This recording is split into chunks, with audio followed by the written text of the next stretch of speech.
बात मानेंगे तभी, नहीं तो फिर कैसे बुद्धि कैसे पलट लोगे? आजकल सबके पास मोबाइल है, गंदी-गंदी बातें देखते हैं, गंदे-गंदे विचार आते हैं, गंदी-गंदी क्रियाएँ करते हैं, इसीलिए पतित होते चले जा रहे हैं, चाहे बच्चा हो, चाहे बच्ची हो, चाहे बूढ़ा हो, चाहे जवान हो।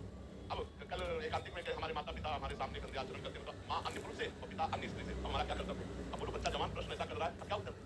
क्या उत्तर दें? कैसे हमारा समाज सुव्यवस्थित रहे? छोटी-छोटी बच्चियों के साथ लोग गंदे आचरण कर रहे हैं, पशु की तरह हिंसा कर रहे हैं, बच्चियों की आग में जला दिया, ऐसे ये क्या बुद्धि हो रही है? ये समाज की बुद्धि तभी सुधरेगी जब अध्यात्म जाए उनकी खोपड़ी में धर्म घुसे, तब उनकी समझ में आएगा तो राक्षस बन रहे हैं। मतलब ऐसे आचरण कर रहे हैं जो सोचकर लगता है कि कैसे दुर्गति की वृत्तियां बढ़ रही है। जवान बच्चे, जवान बच्चियां कोई ब्रह्मचर्य नहीं, कोई धर्म नहीं, मनमानी आचरण कर रहे हैं, इसलिए हमें लगता है अध्यात्म सुनो, धर्म से चलो, अपनी इंद्रियों को कंट्रोल रखो, नाम जप करो, तुम्हें आनंद हो जाएगा। ऋषिका शर्मा जी, राधे राधे। जी, आप जब से जीवन में आए, जीवन पूरा ही बदल गया। जब से आपको सुनना शुरू किया, तब से राम नाम जप करती हूँ। थोड़े समय पहले सपने में आदेश मिला कि राम नाम जपने का, तब से बल और तब से प्रयास करता हूँ। महाराज जी, मुझे शादी करने में कोई रुचि नहीं है और महाराज जी आप कह रहे हैं कि आप हनुमान जी को याद रख के जीना चाहते हैं और किसी और से मोह नहीं रखना चाहते। महाराज जी, अब मैं मेरे बाप की बात लेती हूँ, क्या करें? इसके लिए बच्चा व्यवस्था चाहिए। आप एक सुरक्षित वातावरण में रहें, कुसंग जहाँ ना हो, सबसे ज़्यादा सुरक्षित अपना घर है। यदि हम अपने परिवार से घिरे हुए रहें और मोबाइल का दुरुपयोग न करें, मोबाइल से भी कुसंग होता है, और अपनी मन और इंद्रियों को भगवान में लगाएं, अच्छी बात है। यदि आपको गृहस्थी में नहीं जाना, तो हमारे भगवान ने दो मार्ग बनाए हैं, एक निवृत्ति और एक प्रवृत्ति। प्रवृत्ति में गृहस्थी मार्ग से जाकर भगवान की प्राप्ति करना है, और निवृत्ति में विरक्त होकर भगवान की प्राप्ति करना है। मानो कि आप ये गृहस्थी के वस्त्र त्याग दिए, संन्यास के वस्त्र ले लिए। व्यक्ति का तात्पर्य अंदर से अनासक्त होकर भगवान के भजन में रत रहना। तो आप अपने मम्मी पापा परिवार के बीच में रहिए और भजन कीजिए, मत कीजिएगा, बहुत अच्छी बात है। कोई गंदा व्यवहार ना होना चाहिए, तभी जीवन निर्वाह हो पाएगा, नहीं तो फिर विचलित हो जाओगे। बहुत बड़ा जीवन है, बहुत बड़ा जीवन। मान लो मोबाइल से गंदा संग हो गया, या किसी स्त्री का गंदा संग हो गया, या किसी पुरुष का गंदा संग हो गया, तो भ्रष्ट होने के चांस है, मार्ग से गिर जाने के चांस है। यदि कुसंग ना हो तो फिर हमारा जीवन भगवान का भजन करते हुए पवित्र निर्वाह हो सकता है। अब ब्याह भी नहीं किया और चरित्र भी सही नहीं, तो फिर तो बहुत बुरा जीवन हो जाएगा। इसलिए ब्रह्मचर्य से रहना है तो फिर पूरा ब्रह्मचर्य से रहना है। खान पान संयम नियम अपने को एक सन्यासी स्वरूप के अंदर से चिंतन करना है और संसारिक श्रृंगार नहीं करना। वो उचित वस्त्र, सात्विक वेशभूषा, श्रृंगार रहित जीवन, और खूब भजन करो, निर्वाह हो जाएगा। वैसे जन्म में भगवान की प्राप्ति हो जाए, अच्छी बात।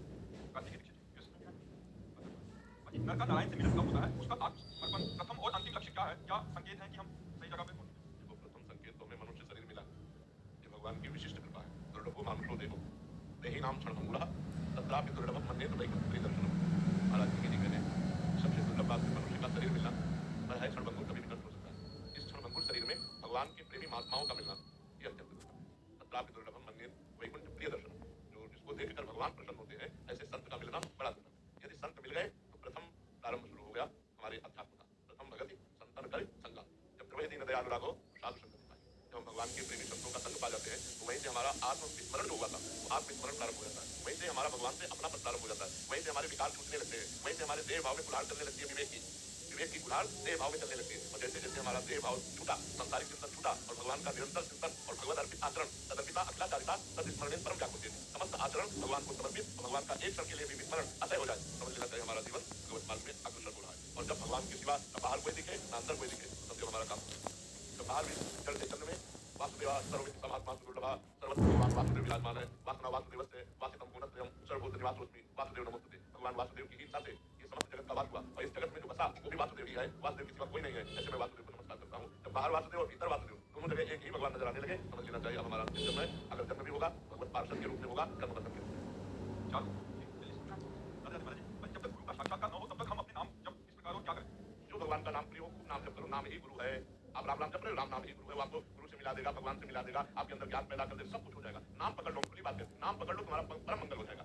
हमारे तीन माया के बंधन है, कंचन कामिनी कीर्ति। हमारे अंदर कंचन का लोभ है या कामिनी का लोभ है या मान प्रतिष्ठा का लोभ है, तो हमारा ज्ञान किस काम का रहा?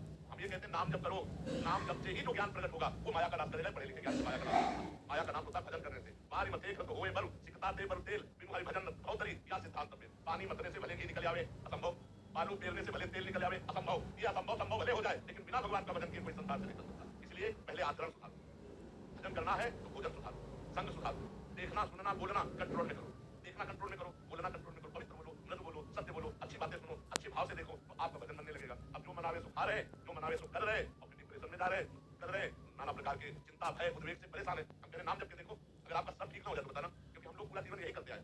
भगवान के भरोसे हो कि भगवान का नाम जप करके इस माया पर विजय प्राप्त की जा सकती है, कोई खिलवाड़ नहीं है। एक दिन भी आप असंग नहीं रह सकते, कुछ ना कुछ चाहिए, कोई ना कोई चाहिए, चाहे नशा, चाहे कोई शरीर, चाहे कोई भोग, एक दिन भी असंग नहीं रह सकते। और पूरे जीवन में आत्मा संग रहता है, ना कोई नशा, ना कोई व्यभिचार, ना किसी से संपर्क, ना कोई दोस्त, ना कोई मित्र, ना कोई प्रेम। क्या क्यों?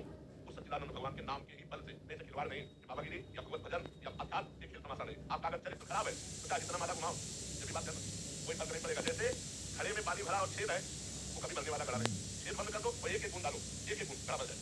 थोड़ा वजन है लेकिन चरित्र बढ़िया है, भोजन बढ़िया है, आपका व्यवहार बढ़िया है, भगवान प्रसन्न हो जाएंगे। केवल माला घूम रहा है, बेईमानी गंदे आचरण, ये सब कुछ नहीं होने वाला है।